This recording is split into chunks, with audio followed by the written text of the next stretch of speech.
Bom, salve Maria, senhores. É sempre muito bom nós começarmos ou terminarmos mais um dos simpósios que são feitos aqui no TRIP. Esse já é o 24º Simpósio de Ação e Estudos Contra-Revolucionários. E, sobretudo, é muito bom ver a disposição de jovens que venham passar o Carnaval estudando e agindo nesse momento em que tantos se omitem no avanço desse processo de descristianização que vai tomando conta do mundo. Quando nós andamos pelas ruas de São Paulo, a impressão que a pessoa tem, espero não contundir nenhum dos senhores, mas é que as portas do inferno foram abertas e as pessoas começam a andar na rua saindo diretamente do inferno. Pelo menos é uma impressão que se tem diante da grande degradação que foi havendo na opinião pública nos últimos anos. Esse processo não começou agora, evidentemente, começou há séculos, mas nesses últimos anos houve um avanço enorme dessa situação. Então, a impressão que a pessoa tem é muito mais grave, é muito pior do que era há 10 anos atrás. 10 anos atrás, a situação não era tão ruim como hoje. Bom, e uma das pontas de lança desse processo de descristianização é o tema que nós vamos tratar hoje aqui, que é a Revolução Woke. Antes de entrar nisso, apenas lembrando aquilo que nós estávamos comentando agora, esses congressos têm como objetivo não apenas explicar para as pessoas que estão aqui e para as pessoas que vão acompanhar depois pelos canais do Instituto na internet, esses temas tão importantes na época em que nós vivemos, mas também de unir, de coordenar, de congregar, de conclamar essas pessoas a agirem, a tomarem uma atitude, a fazerem alguma coisa. Não nos interessa apenas ser contra isso, nós queremos mudar essa situação, nós queremos criar um outro mundo. A esquerda costuma dizer um outro mundo é possível. Sim, um outro mundo é possível, sobretudo para quem tem fé, sobretudo para aqueles que seguem a doutrina da Santa Igreja Católica Apostólica Romana. Porque nós queremos o outro mundo, assim como a esquerda quer um outro mundo.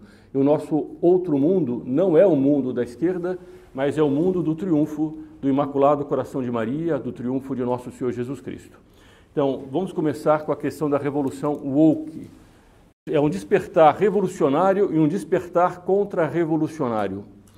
O que acontece é que o demônio é o macaco de Deus, ele imita Deus. Nesse momento em que vai havendo um grande despertar católico, eles querem fazer uma espécie de despertar revolucionário, despertar anticristão. São dois vetores que acontecem ao mesmo tempo, são dois acordares que acontecem ao mesmo tempo. O woke significa despertado, é uma gíria em inglês, mas antes eu quero ler esse artigo que saiu numa revista dos Estados Unidos, é uma entrevista com uma mulher que enfrentou a revolução de Mao Tse-tung na China. Mao Tse-tung e a revolução maoísta foram, talvez, sobretudo a revolução de Mao, famosa Mao Tse-tung, foi a que mais matou pessoas em termos da ação do comunismo internacional. Há um livro dos comunistas chamado Livro Negro do Comunismo, que mostra que pelos dados oficiais, portanto contando por baixo, foram mais de 100 milhões de mortos causados pelo comunismo. Boa parte disso foi na China comunista. Essa senhora fugiu da China comunista e ela vai fazer um paralelo entre a Revolução Woke, que daqui a pouco nós vamos explicar um pouco mais, e aquilo que aconteceu na Revolução Cultural de Mao Tse-tung. O Dr. Plínio, quando ele tratava desse processo de descristianização, ele mostrava que o rumo que a revolução ia tomar após o fim do comunismo clássico, aquele comunismo do marxismo que tomou conta da Rússia, aquela ditadura do proletariado, caminharia para a revolução cultural. E ela então vai explicar a ligação da revolução cultural com essa revolução woke. O nome dela, acho que vai aparecer aqui embaixo.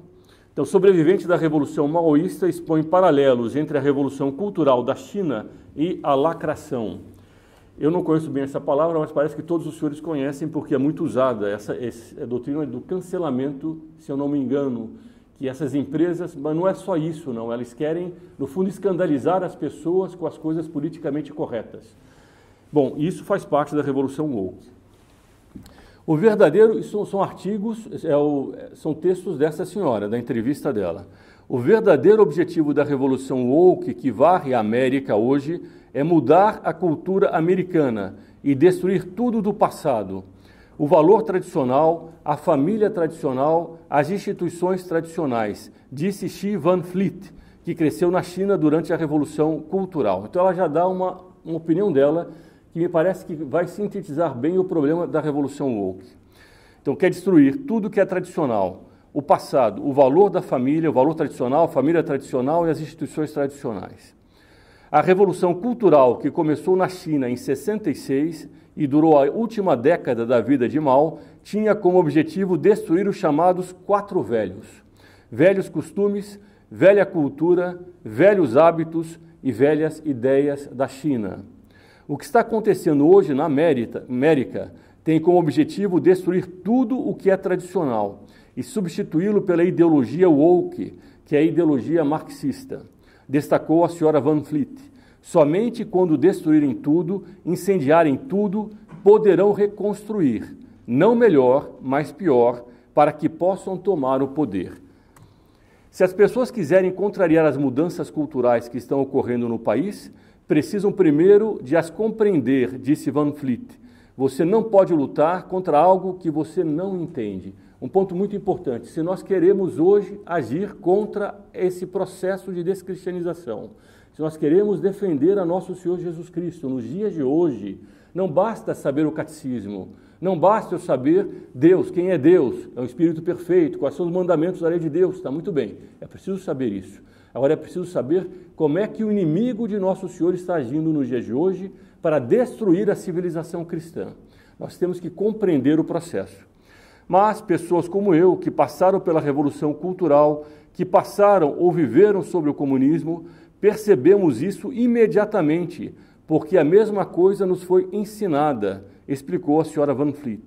Portanto, ela escreveu o livro A América de Mao, um alerta de sobrevivente, para ajudar os americanos a compreender a situação e dizer-lhes que o que está acontecendo na América não é novidade, isso aconteceu antes. O senhor Nelson Fragelli ontem comentou sobre a questão daquela senhora de Bauru que, entrando no banheiro unissex do McDonald's, disse, isso é comunismo. E as pessoas nas redes sociais diziam, bom, mas isso é uma empresa capitalista, por que ela vai dizer que a empresa capitalista é comunismo?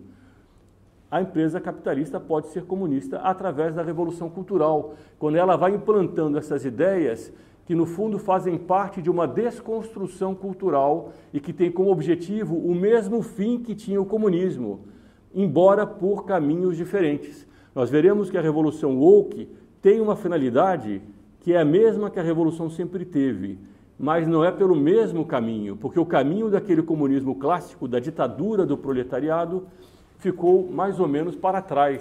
É muito difícil alguém defender, eu quero uma ditadura do proletariado. Nem os comunistas dizem isso assim tão explicitamente, eles têm vergonha disso. Então é preciso arranjar uma maneira de apresentar a mesma doutrina, que no fundo é o contrário da civilização cristã, de uma forma diferente. Então vai explicar ela aqui sobre a Revolução Cultural. Foi levada a cabo pelos Guardas Vermelhos, um grupo de estudantes de escolas secundárias liderados por filhos de quadros do alto escalão do Partido Comunista Chinês. Aqui tem a foto deles, inclusive. O primeiro assassinato na Revolução Cultural foi cometido por um grupo de meninas com idades entre 12 e 16 anos, que torturaram e espancaram até a morte o vice-diretor da escola secundária, disse Van Fleet. Na Revolução Cultural, eles tinham que inverter os papéis. Mao Tse-tung pegou os professores universitários e colocou eles como bois no campo, arando a terra. Colocava neles aqueles arreios, seres humanos, que eram usados nas vacas e nos bois, colocava nos professores universitários e fazia com que eles arassem a terra com os arreios. Isso era a Revolução Cultural. Ah, isso é terrível. Era terrível, mas mais do que terrível, queria quebrar a noção do que é um professor universitário. Queria fazer ele fazer o que fazia uma vaca, porque era preciso quebrar a noção da hierarquia. A Revolução Cultural fez isso não é porque ela queria apenas maltratar a pessoa, ela queria culturalmente quebrar a noção da hierarquia. Esse é um ponto muito importante. E as crianças entravam nisso através dessa espécie, entre aspas, de lavagem cultural. Só no discurso, no distrito de Daxing, ou Daxing, em Pequim, 325 pessoas foram mortas pelos guardas vermelhos nos últimos 5 dias de agosto de 66, conhecido como Agosto Vermelho. A idade das vítimas variava de um bebê de 1 mês a 80 anos, e 22 famílias foram completamente exterminadas. 22 famílias que certamente correspondiam a alguma elite chinesa. Era preciso exterminar a noção de elite. É muito mais radical do que uma ditadura do proletariado. É uma ditadura na cabeça das pessoas. Para controlar as crianças, você terá que reescrever a história, ressaltou a senhora Van Vliet, citando a famosa frase de George Orwell, em seu livro 1984. Orwell escreveu em seu romance de ficção científica: quem controla o passado, controla o futuro. Quem controla o presente, controla o passado. Como eles controlavam o presente, eles reescreveram a história e começaram a reeducar as pessoas dentro dos conceitos errados. Quando a Revolução Woke vai dizer que os colonizadores eram os escravocratas, e o que eles estão fazendo? Ao controlar o presente, eles estão reescrevendo o passado. Então, ao invés de, por exemplo, povos que vieram evangelizar, são os povos que vieram escravizar.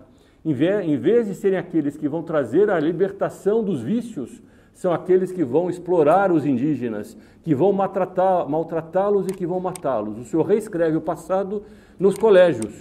E com isso o senhor vai criando, através dessa geração mais nova, embalada nessas doutrinas novas, uma contestação cultural. A história Van Vliet aprendeu na China foi totalmente reescrita, disse ela. As pessoas ainda pensam no comunismo e no socialismo como sistemas econômicos. Em certo sentido pois procura abolir a propriedade privada. Mas, mais do que isso, os comunistas realmente querem abolir os pensamentos privados. Eles querem transformar você. Eles querem controlar seu pensamento. O fenômeno dos guardas vermelhos foi o resultado de 17 anos de doutrinação. Eles não querem controlar a pessoa apenas, eles querem controlar como as pessoas pensam. E por isso eles vão fazer uma revolução cultural e não apenas uma revolução política, econômica ou social. A pessoa começa a ter vergonha dos próprios pensamentos. Se ela acha que uma coisa é boa e começa uma pressão da opinião pública dizendo que aquilo é ruim, ela fica com medo de externar a sua opinião interna. Vejam bem, nem no período mais forte da Inquisição, a Inquisição entrava na casa das pessoas. Os pais podiam ensinar os seus filhos nos seus erros. Eles não podiam fazer propaganda dos erros. Hoje, como foi na Revolução Cultural, as crianças são doutrinadas a enfrentar os pais, porque os pais têm pensamentos arcaicos, têm pensamentos patriarcais. Nós veremos eles dizendo isso. Eles são contra esses pensamentos que até os avós tinham. E a criança aprende isso dentro do colégio, porque não é apenas uma ditadura externa, é uma ditadura dentro da pessoa, controlando até mesmo a pessoa. Para controlar as mentes das pessoas e dominá-las, os comunistas tentam dividir as pessoas. A política identitária de Mao Tse-tung dividiu o povo chinês por classes. Aos ricos, aos camponeses, aos proprietários de terras e aos pobres foi atribuído um rótulo que representava a identidade de uma pessoa. Alguém sente alguma semelhança com o mundo de hoje? Fascista, patriarcal, são os rótulos. Esse tipo faz parte de um grupo, esse grupo tem uma identidade, essa identidade é exploradora. Esse era o discurso de Mao Tse-tung. Se você é classificado como classe proprietária, você é o inimigo do Estado. E esse rótulo ou essa identidade se torna hereditária. Esse rótulo é passado aos filhos e netos de uma pessoa, acrescentou ela.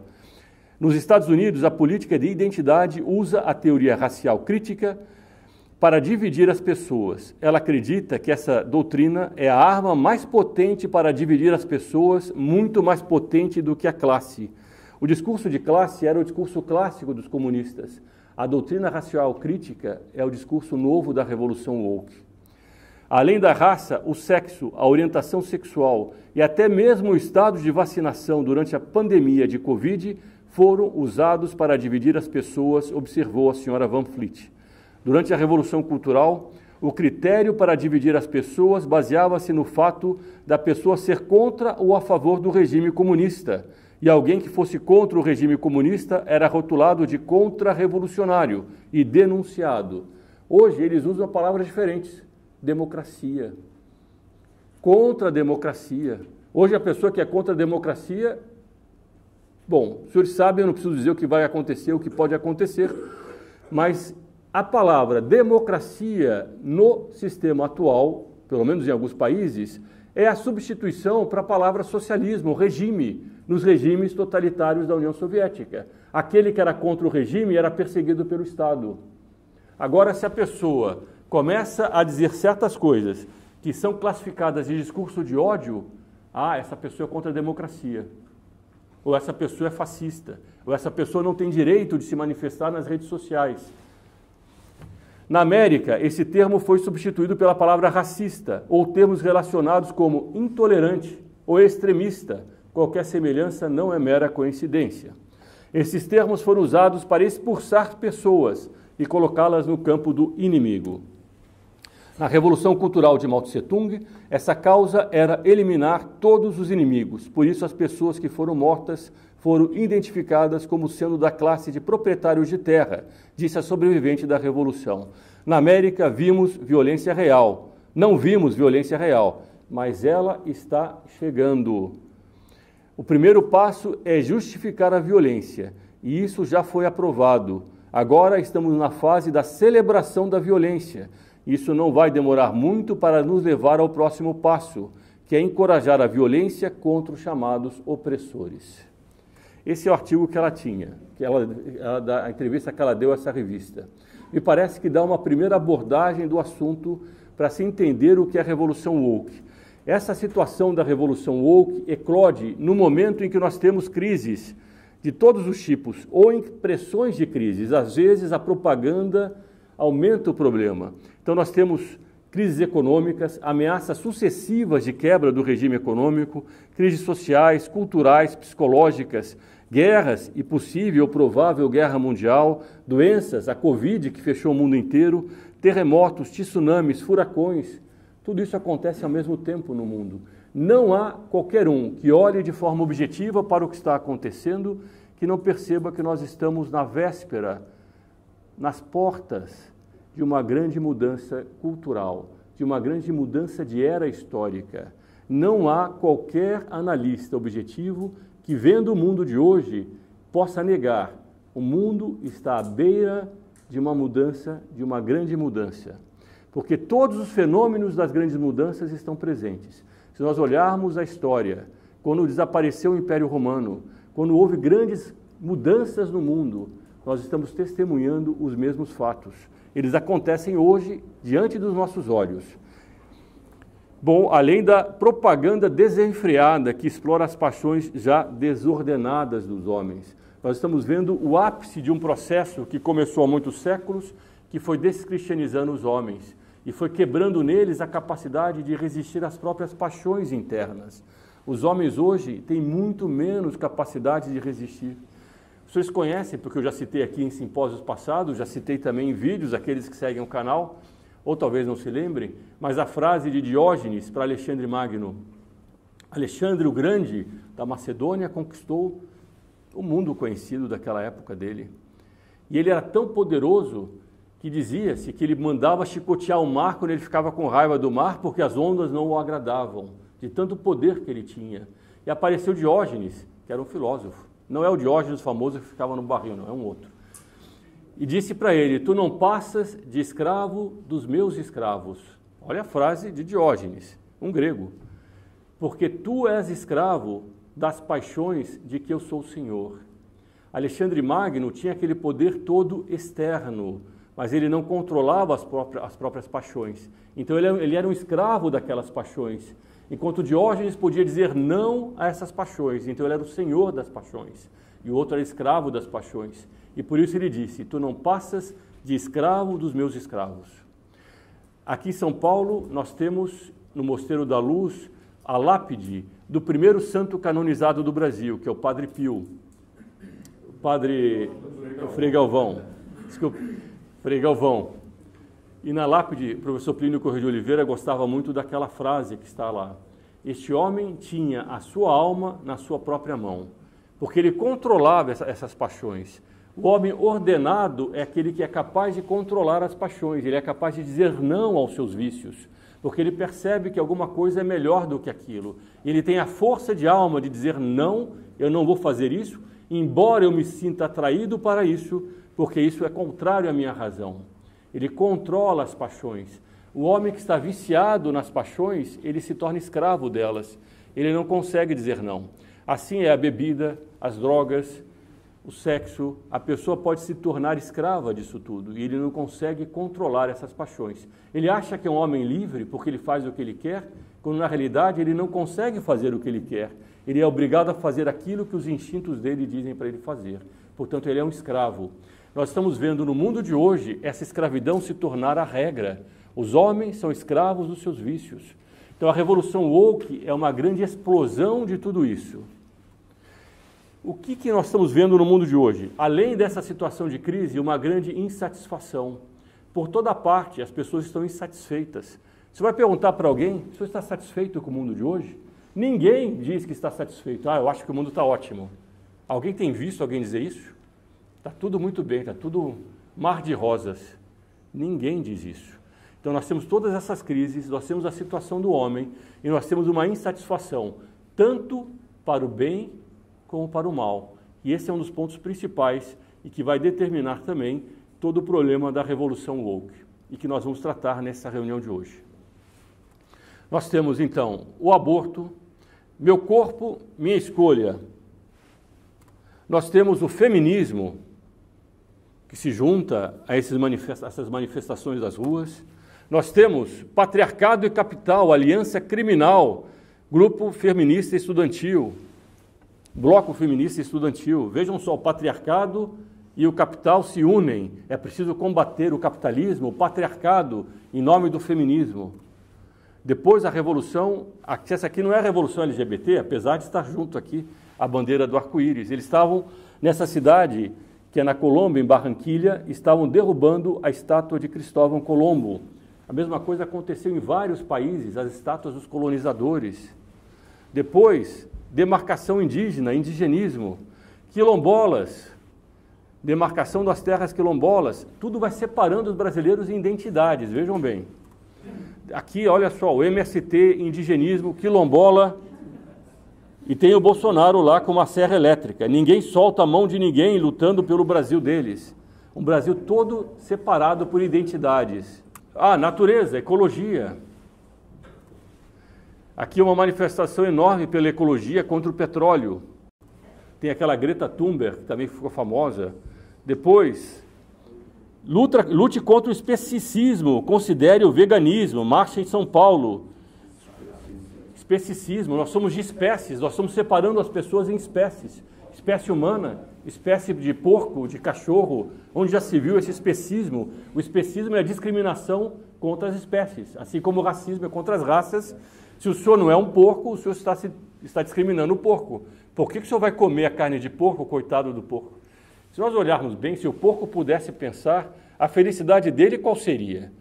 Seria para um banquete, não como alguém que vai participar comendo o banquete, mas como sendo o prato principal do banquete. A alegria do porco seria ser o prato principal do banquete, se ele pudesse pensar, porque ele estaria cumprindo a sua finalidade. A pessoa não é feliz nunca até que encontra a sua finalidade. Se o porco pudesse pensar, qual é a finalidade dele? É viver comendo a sujeira que ele come? Viver no meio da lama? Não é essa a finalidade do porco. Mas, para essas pessoas ecologistas, agora o porco também, coitado. E as vacas, os gatos, os cachorros. Black Lives Matter foi o grande movimento que eclodiu nos Estados Unidos, colocou fogo, parou uma parte do país durante um certo tempo. Racismo, né? Problema racial, incendiou. Bom, aqui, igrejas incendiadas no Chile. Os senhores se lembram? Foi há 2 anos atrás. Movimento homossexual, Black Trans Lives Matter. Vidas transexuais dos negros importam. Racismo é o verdadeiro vírus. Depois a bandeira LGBT, as manifestações LGBTs pelo mundo inteiro. as drag queens ensinando crianças nos colégios. A TFP dos Estados Unidos fez uma grande campanha contra isso. Aqui uma outra, peço desculpa por mostrar essas fotos, mas é para que vejam até onde chega. Isso são colégios de crianças pequenininhas. Chega uma drag queen, eu nem sei nem pronunciar direito isso, e com esses chifres todos, ensinando para essas crianças histórias em quadrinhos. Então as crianças são levadas a uma confusão, porque história em quadrinho é uma coisa muito bonita. A maneira como ela está vestida, evidentemente não é. É completamente escandaloso e tem um objetivo. O escândalo tem o objetivo de quebrar a noção da normalidade. Aquilo que se entende por normal é especicismo, é racismo, é discriminação, é intolerância. Aquilo que só tem como padrão, que eles chamam de heteronormativo, etc., europeu, eurocentrado, centrado na Europa, tudo isso foi imposto pelos colonizadores. O que é que todos esses movimentos têm em comum, para onde todos eles convergem? Parecem coisas diferentes. São várias coisas. Eu acabei de citar aqui uma porção de coisas diferentes. Então, aborto, feminismo, luta contra o patriarcado, anticapitalismo, LGBTXYZ, Black Lives Matter, antidiscriminação, ecologia, quilombola, indigenismo, anticolonialismo, podia colocar antitabagismo, transgenerismo, homofobia como racismo, etc, etc, etc. Tudo isso está no mundo de hoje. Todo mundo que anda na rua ouve isso. A pessoa liga a TV Globo lá, eu não ligo, graças a Deus, não aconselho ninguém a ligar, portanto não liguem, apesar de eu dizer liguem, não liguem a TV Globo, mas se ligarem, vão ver todas essas propagandas lá, dizendo tudo isso. E a pessoa vai consumindo aquilo, muitas vezes, sem entender de onde vem aquilo. Por que eles estão fazendo isso? O que eles querem com isso? O patriarcado, a civilização começou depois de Adão e Eva, que foram os primeiros. Adão foi o primeiro grande patriarca, por isso, aliás, que foi o pecado original, porque foi o pecado daquele que é o cabeça do gênero humano. Adão é o grande patriarca da raça humana. Depois houve outros ao longo da história, e a civilização foi se desenvolvendo através do patriarcado. Disso nasceram as monarquias, nasceram as realezas, nasceram a nobreza. E o movimento igualitário dessa revolução anticristã foi lutando contra o patriarcado, porque na cabeça deles o patriarcado representa tudo aquilo que foi a organicidade dentro da história, explicitando em função da revelação e da fé, e tudo aquilo tinha que ser destruído. Então, toda essa civilização que nasceu do patriarcado, do patriarcalismo, tem que ser substituído por uma civilização horizontal, igualitária, porque o patriarcado é vertical. Nós vamos tratando isso porque o woke é exatamente o antipatriarcalismo. Alguém perguntou alguma coisa, professor? Na verdade, uma pergunta. O senhor listou alguns exemplos anteriormente. Houve um caso recente de um pai que, por alguma via, chegou a dizer que as crianças ali na escola estavam sendo vestidas pelos professores, os meninos de princesinhas. E ele chegou de surpresa no colégio e viu aquela cena, né? Ele brigou com a professora e disse que nunca mais queria que acontecesse isso com o filho dele. Uhum. E foi processado, talvez. E nos Estados Unidos houve casos assim, e banheiros transgêneros que entravam no banheiro da criança e a menina ficava assustada, o pai foi no colégio e depois foi processado. Só que ele acabou ganhando porque o governador foi eleito, acho que era, não sei se era Massachusetts, não me lembro bem, Virgínia. Na Virgínia, o governador foi eleito fazendo campanhas contra esses banheiros, não? Por causa da reação, mas ele foi processado também porque para eles era uma discriminação. Para aqueles que defendem essa mudança, que há 20 anos atrás seria uma loucura, nós estamos chegando a um ponto que aquilo que há 20 anos atrás seria tido como loucura não apenas é normal, mas aqueles que forem contra isso se tornam perseguidos pela justiça. O que é o woke? O woke é uma gíria dos Estados Unidos, que a palavra correta seria awake, digamos, despertado, acordado. O woke é uma gíria que é usado nos Estados Unidos e que significa despertado, acordado. São aqueles que se tornaram desalienados. A revolução, o que a revolução anticristã foi fazendo ao longo do tempo? Foi, entre aspas, emancipando o homem da noção da hierarquia, da noção do patriarcado, da noção da desigualdade social, buscando cada vez mais um regime igualitário, onde as distinções desapareceriam. É por isso que aquela mulher em Bauru, acertou quando disse um banheiro unissex é o comunismo, porque a distinção entre homem e uma mulher coloca uma barreira, e esse processo igualitário quer acabar com essas distinções. Essas distinções, na cabeça dessas pessoas, são, em certo sentido é verdade, resultantes desse processo histórico, do patriarcalismo, e isso precisa ser derrubado. E para isso é preciso acordar as pessoas, despertar nelas a noção de que elas devem ser iguais, livres e fraternas. Nós vamos explicar isso com calma, eu espero que fique claro no final do vídeo, a radicalidade dessa revolução, porque ela representa o auge de todo o processo revolucionário. No momento em que nós estamos chegando nesse final de era histórica, em que o cristianismo se enfrenta, por fim, com o anticristianismo, é o momento exato onde isso se dá de forma mais explícita a uma espécie de despertar da totalidade do processo de descristianização e da totalidade do processo de recristianização. É o momento em que as duas totalidades começam a se enfrentar. O woke é esse grande, entre aspas, despertar de uma humanidade que deve perceber que a revolução anticristã é o bem e que, no fundo, o cristianismo é o mal. E nós vamos mostrar isso aqui nessa reunião de hoje. Ao mesmo tempo, acontece um grande despertar católico de reação contra isso. Então, eles não querem definir claramente. No fundo, um guarda-chuva de reivindicações. Vem dessa gíria woke americana, que significa acordado, despertado. Se nós pegarmos a linguagem antiga da teologia da libertação, são os conscientizados pelas injustiças sociais. Só que aquilo era um processo. Eu acho que aqui várias pessoas trataram do processo. O senhor Nelson Barreto, o senhor Nelson Fragelli, outras pessoas aqui trataram que a revolução é um processo, ele é gradual. Então ele vai sempre tendo a mesma meta. É por isso que desde o primeiro momento isso estava presente. Só que hoje eles conseguem usar as palavras mais explícitas que naquela época eles não usavam. Então naquela época é conscientizar. Quem é que quer ser inconsciente? Todo mundo quer ser conscientizado, né? Alguém quer ficar dormindo? Todo mundo quer ficar acordado. O dormir parece alguém que se deixou enganar e não pensou, e não refletiu sobre a situação do mundo. É preciso acordar essas pessoas para que elas se tornem críticas em relação àquilo que existe no mundo. Então é a mesma maneira de dizer, mas de uma forma diferente e muito mais explícita. Então nós temos todas as relações humanas são baseadas em uma injustiça, no fundo, na exploração.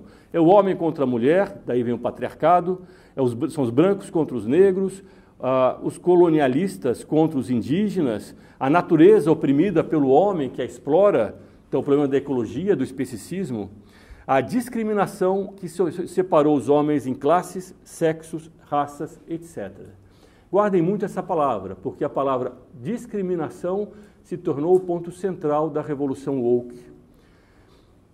Quando se quer atacar uma pessoa, se diz que ela é discriminadora, ela é intolerante, ela é racista. Não importa se é por uma questão moral, não importa se aquilo diz respeito ao que a doutrina diz que é certo ou que é errado, a doutrina católica, por exemplo, porque discriminar entre o bem e o mal é discriminar, é separar, é dividir, é preciso acabar com isso. Guarda essa palavra, nós vamos voltar a ela.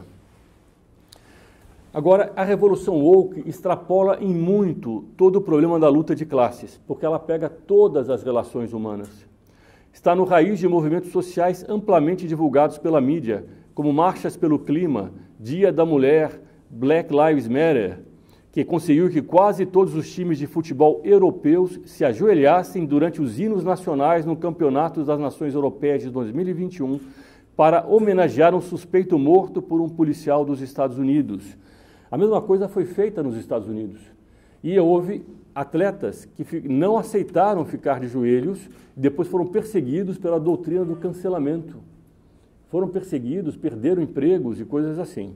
E há um lobby internacional de caça às bruxas, que é a questão do cancelamento, contra quem eles consideram racistas, homofóbicos, sexistas, transfóbicos, islamofóbicos, gordofóbicos, ou que até mesmo discriminam animais, é o especicismo.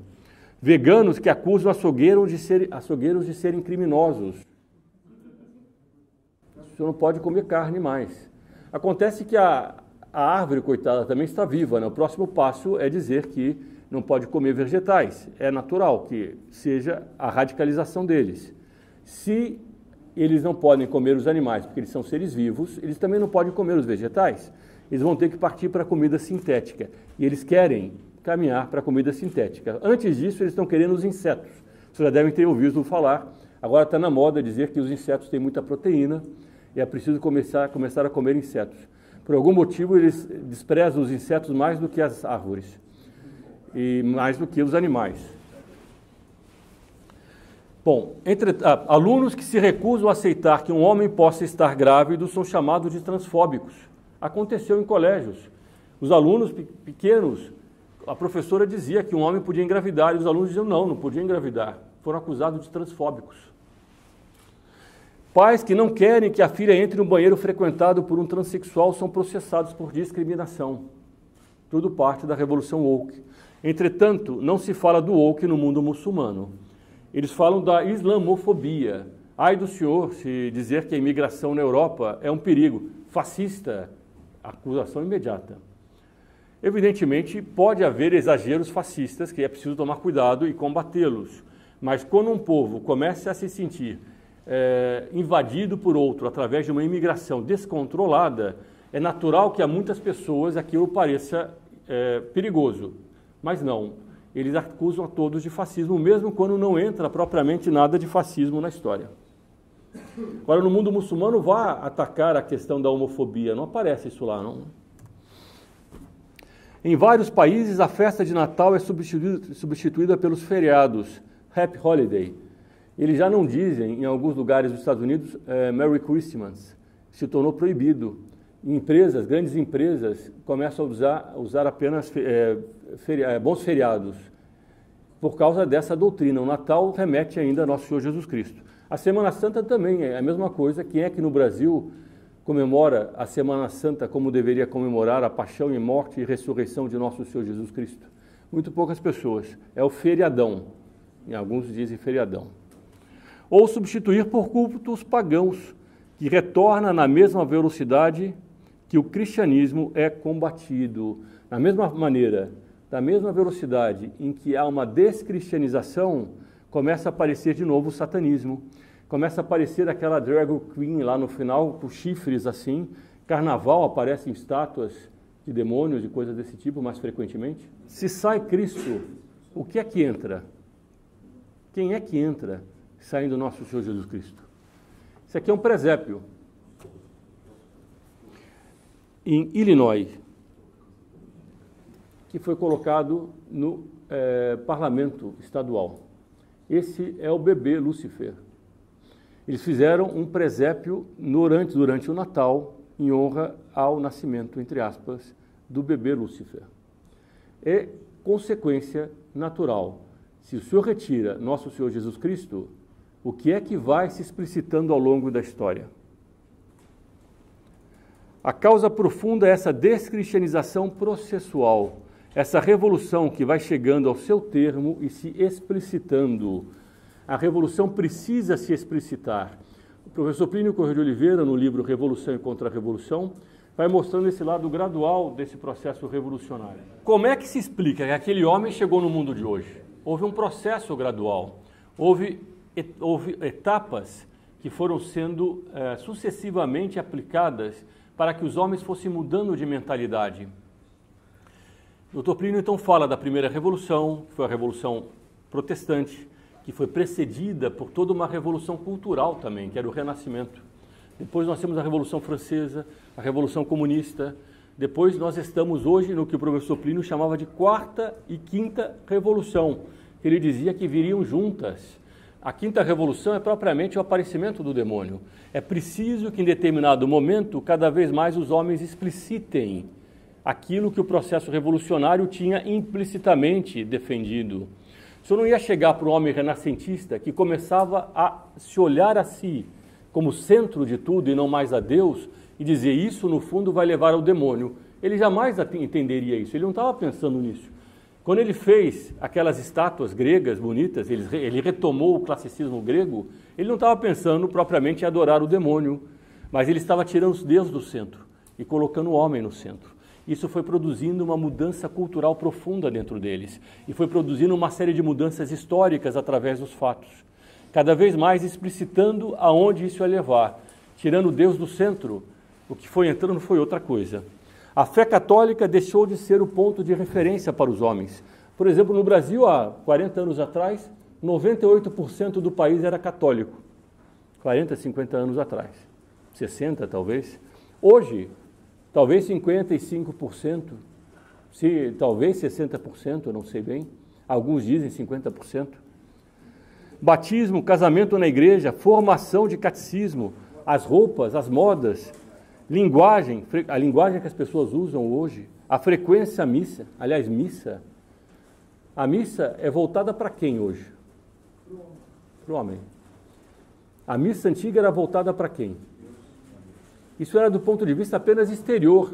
Alguém pode dizer, não, mas isso não muda nada do ponto de vista interior. Pode ser que não, mas para as pessoas que estão olhando, qual é a impressão que elas têm?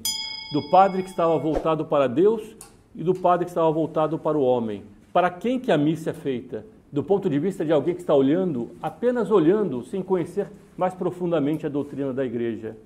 Nós temos uma mudança profunda que foi acontecendo. Quantas pessoas conhecem o catecismo hoje? Aliás, o conceito de missa.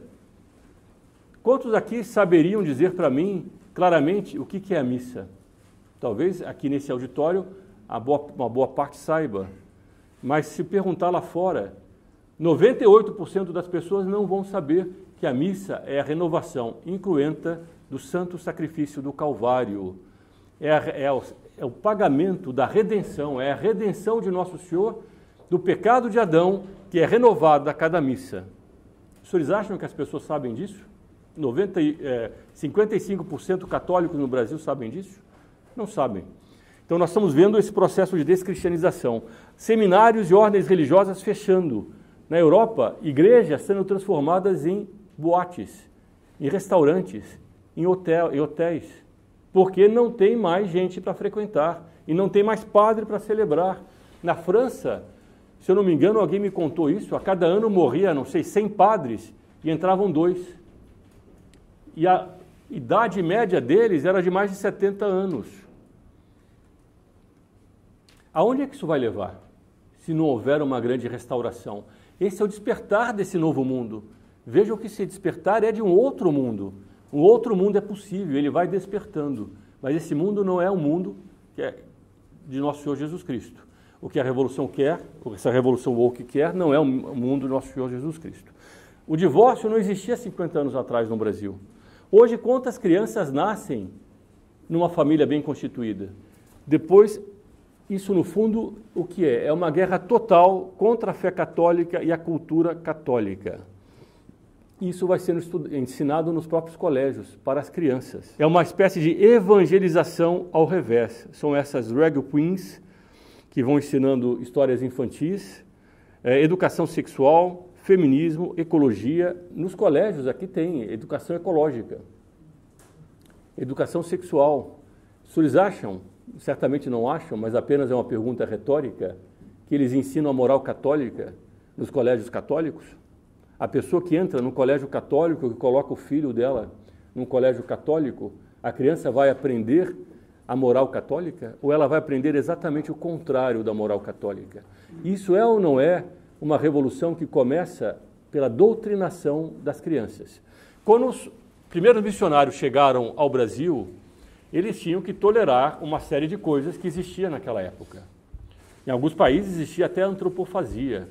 É curioso que esse pessoal revolucionário que ataca a Igreja Católica, a Igreja tinha Inquisição, tinha não sei o quê. Hoje nós temos a Inquisição, em todo o mundo chama Poder Judiciário, é aquele que faz o inquérito. A polícia faz o inquérito policial, que é o sistema de Inquisição. É a mesma coisa que existia na Idade Média, que fazia a investigação daquilo que naquela época era considerado um perigo para as pessoas, que era heresia.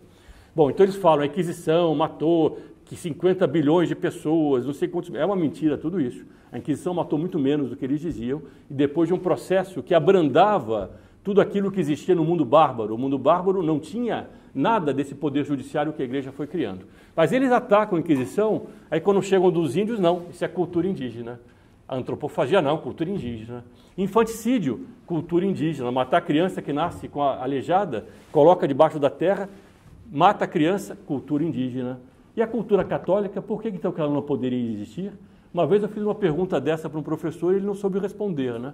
Como é que o senhor tem então a coragem de atacar a cultura católica, dizendo que ela não tem direito de fazer aquilo que ela fazia e ao mesmo tempo defende qualquer tipo de outra cultura que existe no mundo? Porque no fundo aquilo que ele é contra e aquilo que ele procura não é verdade, mas o que ele é contra a Igreja Católica, é contra a civilização cristã. Então nós temos tudo isso. Bom, os missionários, o que eles faziam? Eles pegavam aquela situação em que muitos dos indígenas já estavam imersos em certos vícios e faziam com que as crianças fossem educadas no catecismo. E davam muito mais importância a educar as crianças para que elas se tornassem católicas, porque os pais já estavam acostumados com uma série de coisas, era muito mais difícil resolver certos problemas. Se eu não me engano, foi um sacerdote que na África contou para um dos nossos, que ele, atendendo confissões, aparecia gente que tinha ainda tentação de antropofagia. Já era católico talvez há uma geração. Nós não temos isso aqui, acho que ninguém aqui tem problema de querer comer o braço de um outro, né? Espero que não, mas enfim. Na África, acontecia coisas assim. A pessoa tinha sido convertida, estava lá, frequentando a missa, comungando, e chegava no confessionário. Olha, eu estou com uma vontade de comer um bracinho de uma criança da tribo vizinha. Tentação, por causa daquilo que já estava atávico neles durante muitas gerações. É um processo lento de evangelização. Fazer com que os povos bárbaros, isso eles também não dizem, os europeus vieram aqui e querem escravizar os indígenas e não sei o quê. Os europeus eram os indígenas da Europa. Eram os povos bárbaros que invadiram o Império Romano, que depois foram evangelizados pela Igreja pelo mesmo processo. E foram amando a justiça, e foram amando as belezas, e foram construindo aquelas catedrais góticas, aqueles palácios, aqueles castelos, foram desenvolvendo aquela culinária, aquela gastronomia, foram desenvolvendo aquela capacidade multicolor das culturas. Quando alguém fala de diversidade, a verdadeira diversidade é essa, que a pessoa vê das culturas europeias, por exemplo, das culturas latino-americanas, em que o alemão é tão diferente de um francês, de um espanhol, de um português, de um polonês, de um inglês, cada um deles tão diferente dos outros e tão semelhante pela fé. Aquilo foi o processo de evangelização, que tornou a civilização multicolor, que fez com que a gastronomia em cada cidade desenvolvesse comidas típicas, músicas típicas, roupas típicas, danças típicas, arte típica, cores típicas. Isso era um tal colorido. Aquilo era fruto da evangelização. Então, os europeus também são os indígenas que se converteram à fé católica. Assim como os indígenas aqui no Brasil foram se convertendo à fé católica e se casaram com os brasileiros.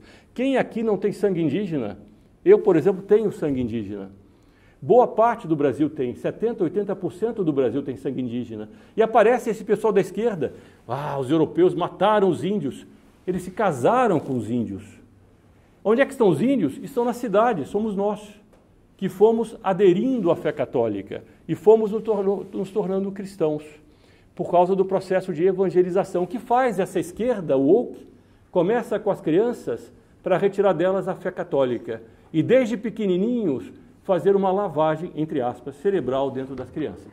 Não existe propriamente o termo lavagem cerebral, porque a pessoa, pela doutrina da Igreja, sempre tem o raciocínio livre da ação do demônio, até mesmo do demônio sobre ele. A pessoa é livre para aceitar ou rejeitar, mas ela é influenciada, ela pode ser doutrinada, ela pode ser enganada, podem mentir para ela e fazer com que aquilo que ela não aceitasse, ela passasse a aceitar por um jogo de mentiras e jogos psicológicos muito bem feitos. Então, entre aspas, eu usei o termo lavagem cerebral, porque é isso que é feito sobre essas crianças. Elas não têm discernimento, elas começam a perder a noção daquilo que os pais delas aceitavam, daquilo que os pais delas acreditavam, daquilo que os avós delas ensinaram aos seus pais. Elas vão sendo ensinadas no contrário daquilo. Apenas um exemplo da França. Há 40 mil cidades com nomes de santos na França. E eles querem agora retirar esses nomes, acabar com a cultura católica que foi a matriz da França e do Ocidente. Nome mais utilizado para as crianças da França hoje em dia? Maomé. O que mais nasce na França hoje são pequenos crianças que são batizadas, enfim, são registradas com o nome de Maomé. Para terem uma ideia de onde está indo a França. Depois o ataque da cozinha francesa, cozinha de brancos, blanchista. A gastronomia francesa é certamente a melhor do mundo. Não acreditem nas propagandas por aí. Eu gosto muito da comida brasileira, gosto muito da comida de todos esses países, Itália, Espanha, todas elas, com exceção de alguns países protestantes que não têm muita comida boa. Inclusive tinha um padre católico que dizia isso, né? A culinária boa é fruto da civilização católica, porque os católicos têm o sacramento da confissão. Tendo o sacramento da confissão, a pessoa tem, por assim dizer, uma consciência leve, e ela não se tortura através da comida. Se as pessoas forem para um país mais calvinista, eles vão fazer uma comida sem sal, eles ficam assim, mais hirtos, assim, é tudo, porque eles não têm aquela bonomia italiana. As pessoas vão para a Itália é exatamente o contrário, é o ápice de sabor, etc. Bom, a culinária francesa fez a proporcionalidade entre o sabor, entre a forma, entre as cores, entre a apresentação. É uma espécie de sinfonia de sabores. Dom Bertrand costuma comentar muito que se o igualitarismo fosse um bem, a música mais bonita seria da sirene de uma ambulância. Oh! Pelo contrário, a música é bonita quando tem a harmonia de diversos e diferentes instrumentos musicais. Quanto maior for a diversidade desses instrumentos, mais bela é aquela sinfonia, desde que esteja dentro da harmonia. A culinária era uma sinfonia e é uma sinfonia de sabores. Isso a França soube fazer, a sinfonia aplicada à gastronomia. Eles querem acabar com isso também em nome da cultura woke. No fundo, sem Deus, o mundo perece. Santo Agostinho escreveu uma obra que todos ouviram falar, nem todos leram, chamada Civitas Dei, Cidade de Deus, em que ele mostra duas cidades que são frutos de dois amores. A cidade de Deus é aquela em que os homens todos amam a Deus sobre todas as coisas e por isso cumprem os seus mandamentos. Eles não roubam, não cometem adultério, não matam, não atacam a Deus, não mentem. Não precisa nem de polícia, não precisam fechar as portas. Aliás, em algumas cidades do interior do Brasil, eu peguei isso ainda, em outros países também é assim, eles nem fechavam as portas. Tinham cidades que as chaves dos carros ficavam na ignição do carro. Ninguém imaginava um ladrão que pudesse chegar naquela cidade. Isso não existe mais, hein, senhores? Porque o mundo foi mudando. Por quê? Porque nós passamos da cidade de Deus para a cidade dos homens. Só que a cidade dos homens, que é a cidade onde os homens amam a si sobre todas as coisas, Santo Agostinho chama de cidade do demônio. A cidade do demônio não é a cidade onde os homens amam ao demônio acima de todas as coisas, mas é a cidade onde os homens olham para si e fazem de si o centro de todas as coisas. E, em função disso, eles não têm mais os limites da moral, porque eles querem essa liberdade, essa igualdade, essa fraternidade. Eles não querem essas barreiras das vontades decaídas pelo pecado que o homem tem dentro de si. Nós temos inclinações. A doutrina da igreja nos faz discriminar essas inclinações, nos faz separá-las e lutar contra elas.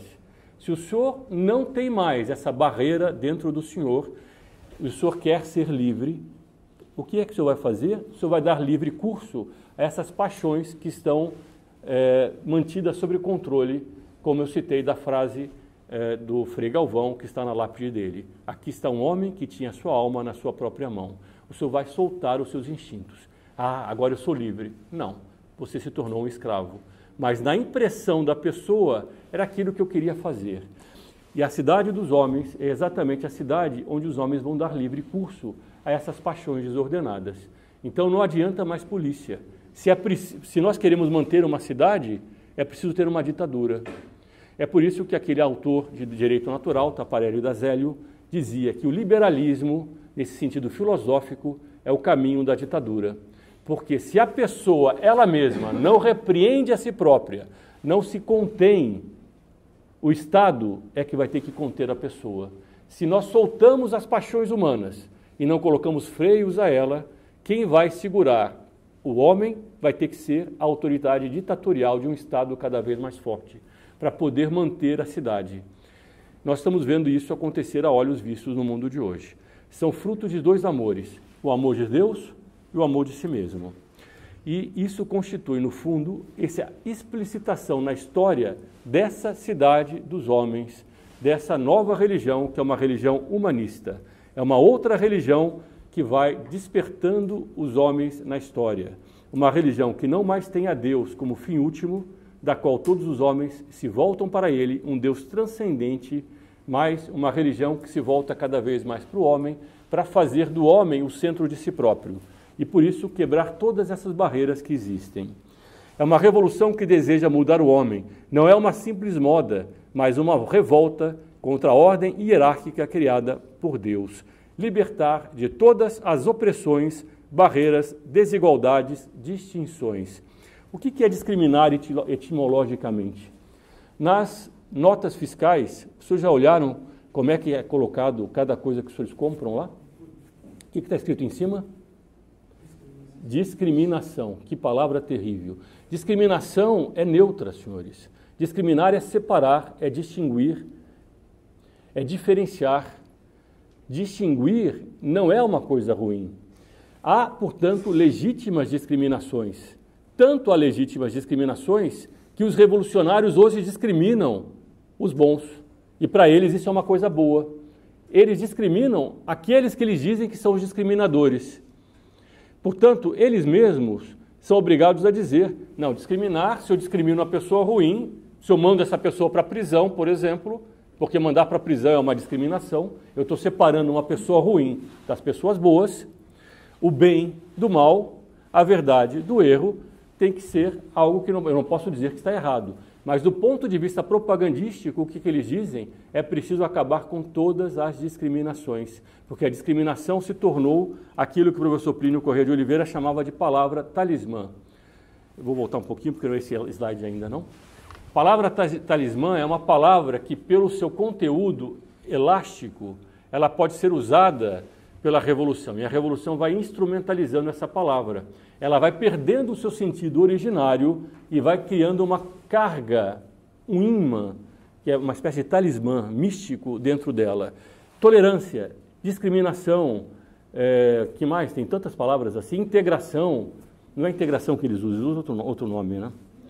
Inclusão, desculpa, exatamente. Inclusão, eles não gostam da palavra integração, porque integrar significa absorver, receber. Inclusão, mais ou menos, significa receber sem alterar a pessoa. Então, eles gostam de certas palavras que se tornaram meio mágicas hoje, e a discriminação é uma delas. O escritor comunista foi citado aqui pelo senhor Mário ontem, Roger Garaudy, depois ele se converteu, aliás, ele se perverteu ao islamismo.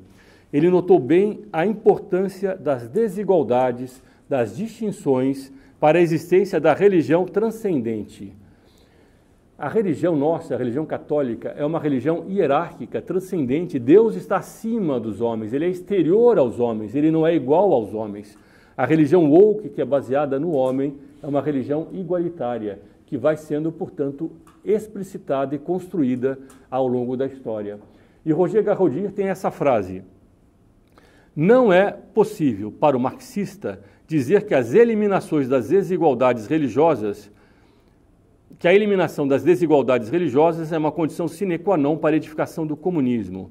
Karl Marx mostrava, pelo contrário, que só a realização completa do comunismo, ao tornar transparentes as relações sociais, tornaria possível o desaparecimento da concepção religiosa do mundo. Para o marxista, pois, é a edificação do comunismo que é uma condição sine qua non para eliminar as raízes sociais da religião, e não a eliminação das crenças religiosas, a condição para a construção do comunismo. O que ele está dizendo, em outras palavras, que se nós acabarmos com as diferenças, com as desigualdades, nós estabeleceremos o comunismo. Ao invés de nós querermos atacar a religião e querer dizer que é preciso acabar com a religião, nós vamos implantar um mundo igualitário e, com isso, nós acabamos com a noção de Deus, um Deus transcendente. Porque depois eles vão explicitar esse novo Deus dessa nova religião, que já não é mais o Deus católico.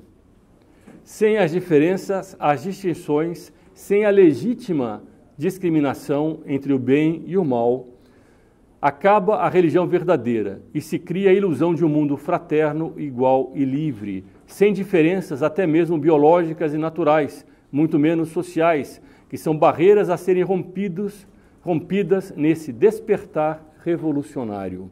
Esse é o ponto mais importante. O woke quebra todas as barreiras.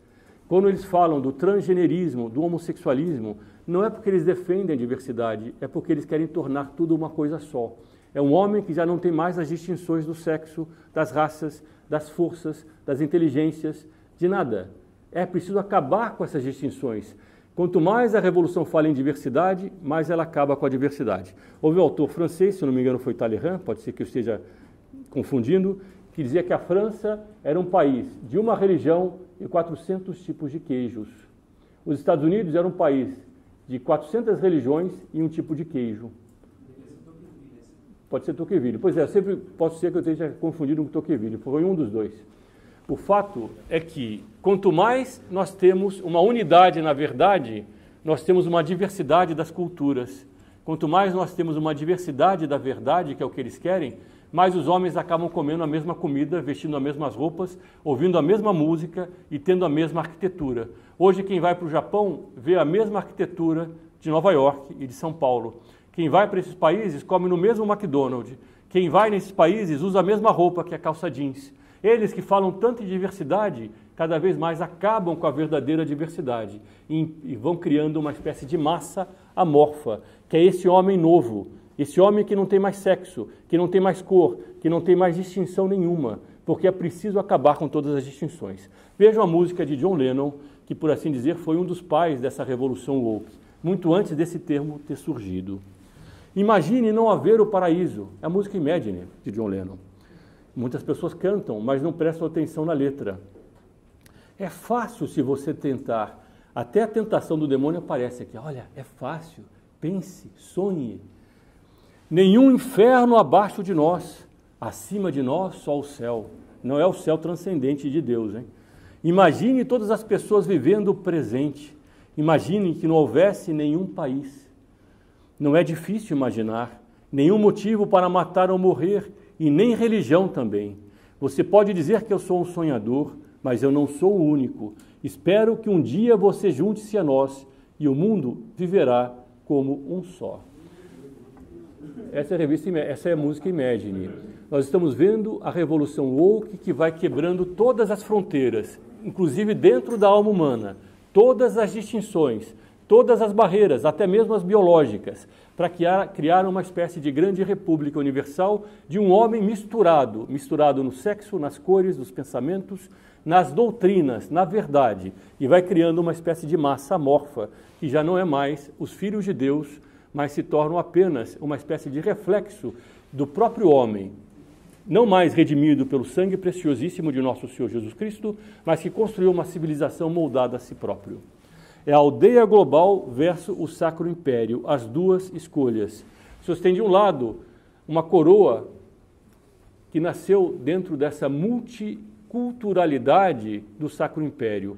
Do outro, o senhor tem uma espécie de massa para onde os homens devem seguir, uma espécie de aldeia mística, de um Deus não mais superior aos homens, mas que se mistura na própria humanidade.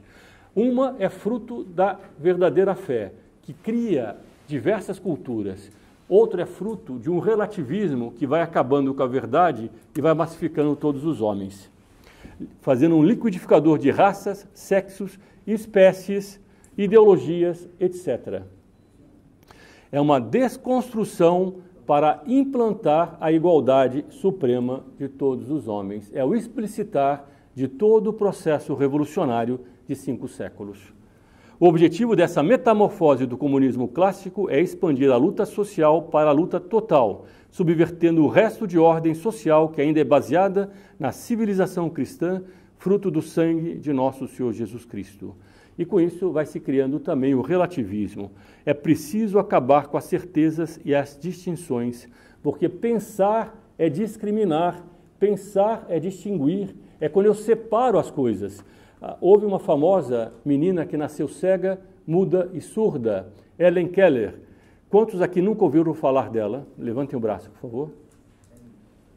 Helen Keller não tinha o ouvido, não tinha a visão e não tinha, portanto, a voz também, ela não podia falar. E ela não conseguia desenvolver as suas potências, porque ela estava imersa dentro daquele mundo interior dela. Ela só tinha o tato, mas era desconexo para ela. Ela sentia as coisas, mas ela não conseguia desenvolver o pensamento dela, porque ela não conseguia relacionar as coisas e distingui-las.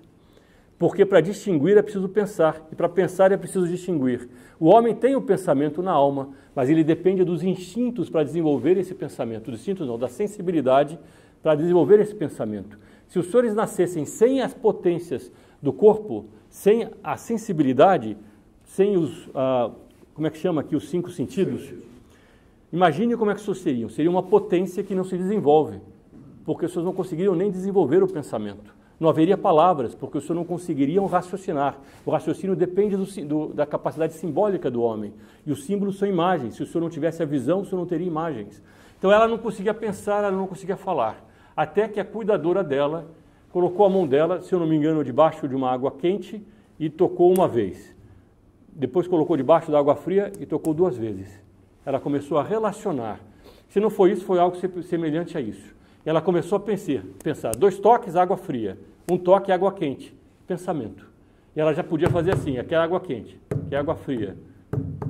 Ela começou a desenvolver o pensamento através da relação que essa mulher muito inteligente, eu não sei quem era, essa cuidadora dela, começou a instruí-la através disso. E ela se tornou uma escritora, e ela dava palestras. Através desse primeiro, ela aprendeu pelo tato. Aí ela conseguiu se desenvolver. Pensar é discriminar. O mundo de hoje é um mundo cada vez mais sem pensamento, porque ele já não consegue mais discriminar o bem do mal. Se a pessoa não faz isso, ela começa a perder até mesmo o pensamento, ela vai entrando no relativismo. Todos nós estamos testemunhando uma nova revolução, o despertar dos esmagados pela verdade e pela revolução. E ele respondeu, eu vi Satanás caindo do céu como relâmpago. O grande esmagado de toda a história foi Satanás. E aquele que hoje se levanta contra a ordem cristã é novamente aquele que foi antes esmagado. É uma nova classe dos explorados através do identitarismo. Então é o feminismo, o aborto, o indigenismo, ecologismo, ideologia de gênero, etc, etc. E há uma nova ditadura de um novo proletariado que impõe essa nova ordem, porque o novo proletariado é é o identitarismo, são os explorados. Agora a nova ordem é essa fruto dessa nova mentalidade, que é essa religião humanista, sem distinções, que volta as costas a Deus, lembrando de novo, até a missa foi assim que aconteceu, literalmente, para se reunir com a humanidade, igual, livre e fraterna. Há um conceito verdadeiro de liberdade, igualdade e fraternidade, mas não são esses os conceitos que eles defendem hoje, é exatamente o contrário. Essa humanidade voltada para si. Quando os homens são chamados a terem amor ao próximo, eles são chamados a terem esse amor ao próximo por amor a Deus. Eu primeiro amo a Deus e, em função disso, amo ao meu próximo. Se eu subverto essa ordem, eu mudo a religião. Ao invés de eu ter uma religião baseada na verdade, eu vou ter uma religião baseada na fraternidade dos homens. Em vez da caridade, a filantropia. É a diferença daquilo que fazia a igreja para que faz certas associações por aí. Eles podem fazer filantropia, mas não fazem a verdadeira caridade, porque a verdadeira caridade é fruto do amor de Deus. E essa é, portanto, a nova religião que vai surgindo, onde o homem é colocado no centro. A pastoralidade que vai contra a verdade é porque o amor de Deus foi subordinado ao amor ao próximo. A verdadeira pastoralidade é aquela que quer a conversão da pessoa à verdade. A falsa pastoralidade é aquela que quer deixar a pessoa contente na situação em que está e que, no fundo, legitima ou aparenta legitimar, para não criar uma animosidade, aquele vício em que a pessoa está. Então, em vez de eu dizer para a pessoa, nós estamos de braços abertos para recebê-lo, convertendo, ao invés de nós dizermos para a pessoa, venha e seja um com o nosso Senhor Jesus Cristo, assim como nós também nos fizemos, não, fique onde está. nós vamos arranjar uma maneira de você poder viver na situação em que você está. Então é divorciado, duplas homossexuais, dentro da igreja para bênçãos e casamentos e coisas assim, que é para onde eles querem ir. É porque a pastoralidade passou acima da verdade. Isso significa que o amor ao próximo se tornou superior ao amor a Deus, e há uma inversão dos valores.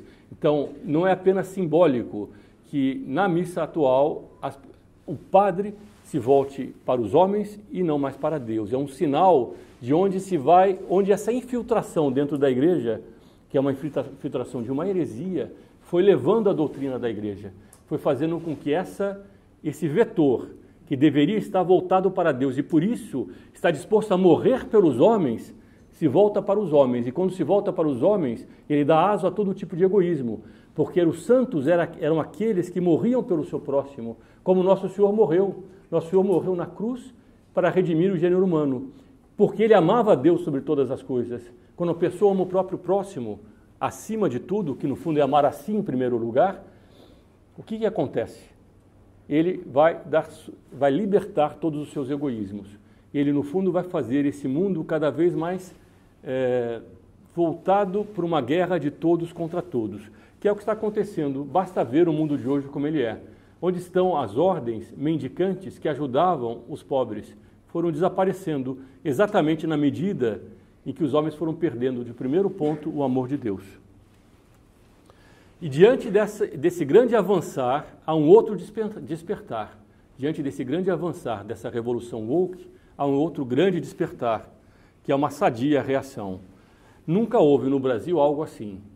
E isso não é fruto do acaso, isso é fruto de uma graça que vai fazendo com que os homens, ao mesmo tempo que uma parcela deles desperte para o ruim, para o lado contrário ao nosso Senhor Jesus Cristo, outros comecem a despertar para a reação verdadeira. O woke, no fundo, é uma grande paródia do despertar de Deus. O demônio é um macaco de Deus, e assim como há um despertar católico verdadeiro, ele faz, entre aspas, o seu despertar contrário. Cada vez mais jovens rezam o terço. Bom, aqui nós somos exemplos disso. Os senhores aqui são exemplos disso. Em vez de pularem o carnaval aí fora, vieram assistir reuniões como essas, que eu peço desculpa por estar tão longa e tão cansativa, prometo terminar daqui a pouquinho. Os senhores vieram para cá exatamente para poder fazer o contrário do que esse pessoal aí fora está fazendo. Isso é um despertar católico. E a importância de nós termos a integridade nesse momento. Se havia alegria do homem nascer numa civilização católica, maior é a alegria daqueles que são chamados a lutar por nosso Senhor Jesus Cristo no momento que tantos os homens abandonam a fé católica. Os senhores são invejados por santos do passado, porque os senhores podem dar hoje o sacrifício que eles não puderam dar naquele tempo, se aproveitarem isso para fazer disso a vida dos senhores. Há um texto do professor Plínio, que é uma metáfora, e com isso eu quero terminar, vai demorar uns 5 minutinhos, da rainha destronada. Na medida em que as circunstâncias se vão tornando difíceis, é um texto de 83, muito antes da Revolução Woke, e caminham até para o trágico, no momento em que se percebem os passos de Deus nas vias da história, que se aproximam e que fazem sentir aos homens que a hora das grandes decisões e das grandes deliberações dele chegou. É nesse momento, meus caros, que as almas mais facilmente se voltam para aquilo que é de Deus. E, portanto, para esta TFP, esse grupo que aqui tantos dos senhores estão também conhecendo, que eu tenho certeza de que a providência divina suscitou a rogos de Maria para o serviço da Igreja e da cristandade, na época difícil em que estamos vivendo. Nós poderíamos imaginar uma situação assim, uma rainha de uma formosura incomparável, de uma bondade proporcionada à sua majestade e à sua formosura. De repente, no meio desses povos se levanta o inimigo Zomo. Percebe-se que é a mesma serpente maldita que uma vez no paraíso causou a perda dos homens. Essa mesma serpente começa a se movimentar no meio das massas e das multidões. Com o curso dos tempos, as partes do império fiéis a ela vão se reduzindo e ela acaba reduzida à presença no seu próprio palácio. O inimigo vai penetrando, o descontentamento vai tocando por toda parte e acaba sendo que no próprio palácio ele penetra. E penetrando no palácio, penetra por fim até na sala do trono. A hora da tragédia chegou.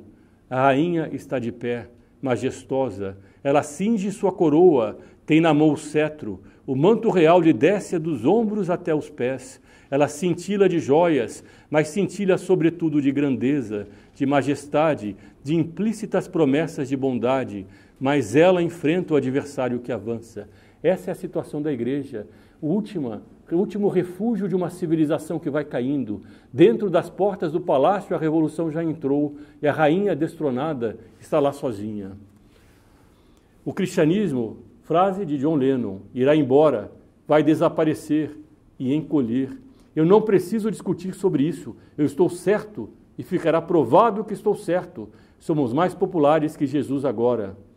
John Lennon, 54 anos atrás. A sua sala está cheia de cortesões. Volta o texto do professor Plínio. Infelizmente, esses cortesões não correspondem à expectativa da rainha. Ela esperava que ao menos desse punhado de fiéis, que refluindo de todas as partes da terra, se agrupou em torno dela, ao menos desses partisse o brado de fidelidade perfeita e começasse uma reação indispensável diante de um tão grande descalabro. Mas, infelizmente, isso não se dá. Na imensa sala do trono, onde todos estão, o alarido do adversário se faz ouvir.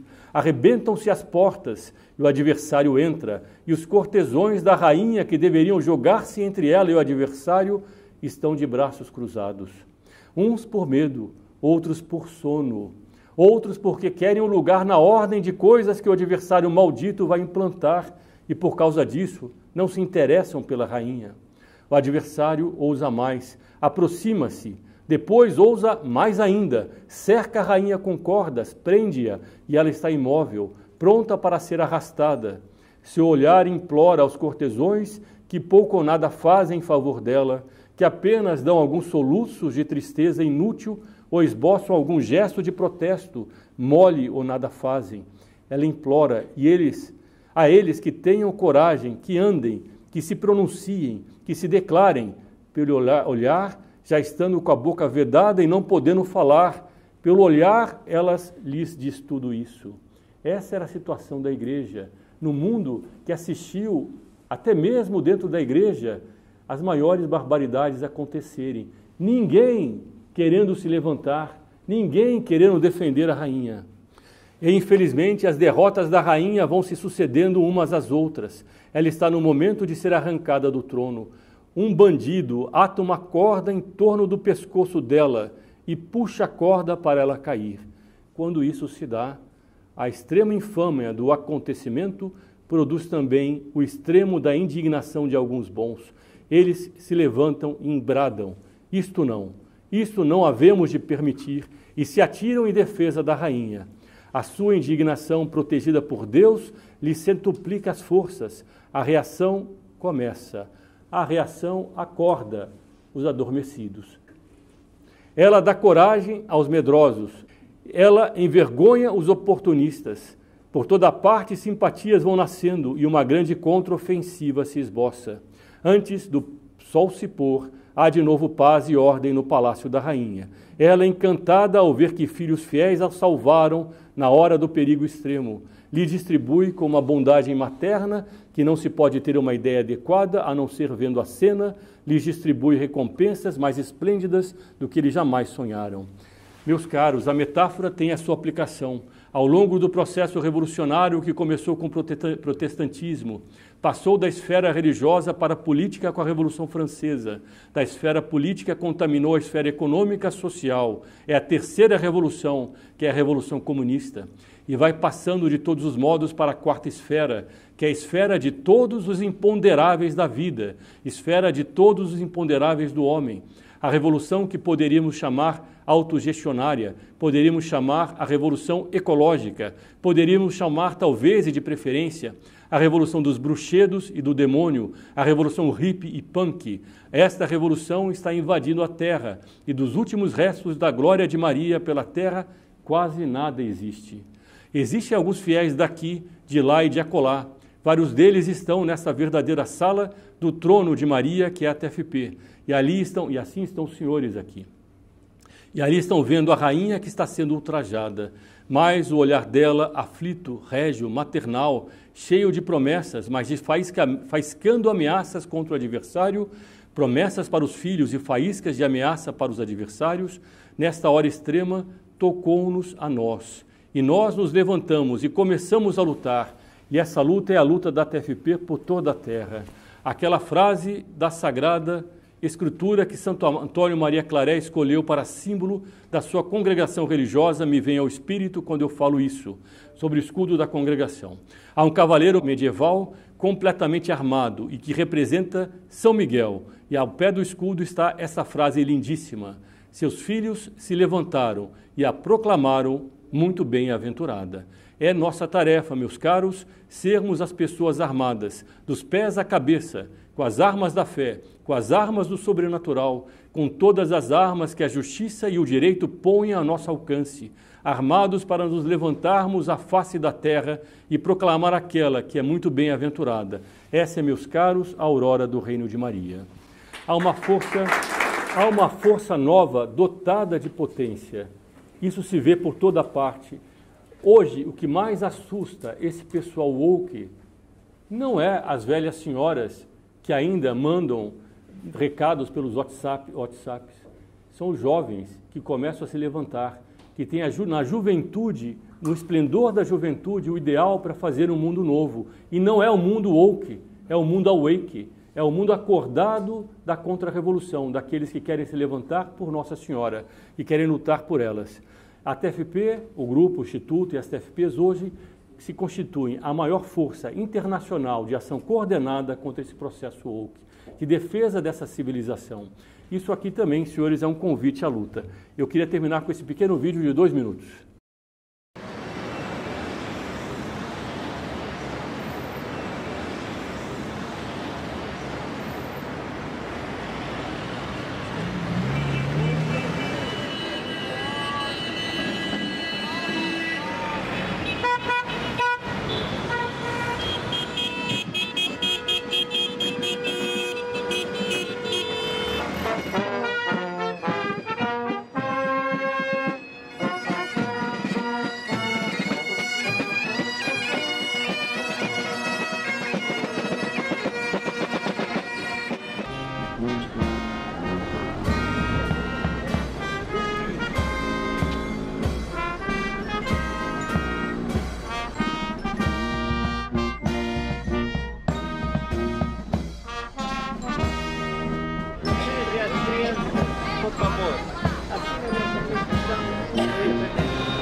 Homossexual! Abaixa a ditadura! Homossexual!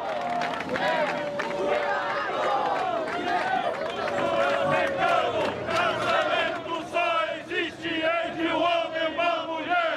Mandamento de Deus é claro. Aborto é pecado. Casamento só existe entre o homem e uma mulher.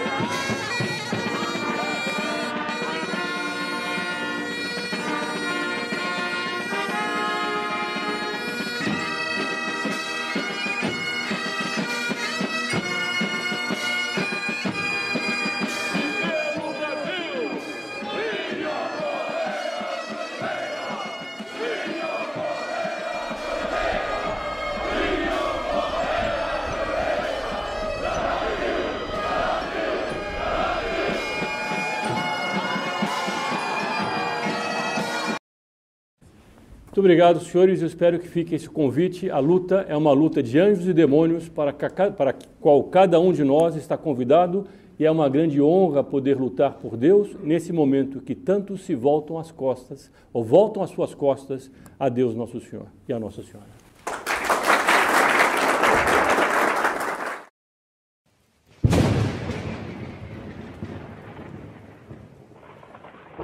Chegamos ao final deste vídeo e eu gostaria de convidá-lo a fazer parte do Grupo Articulação Brasil.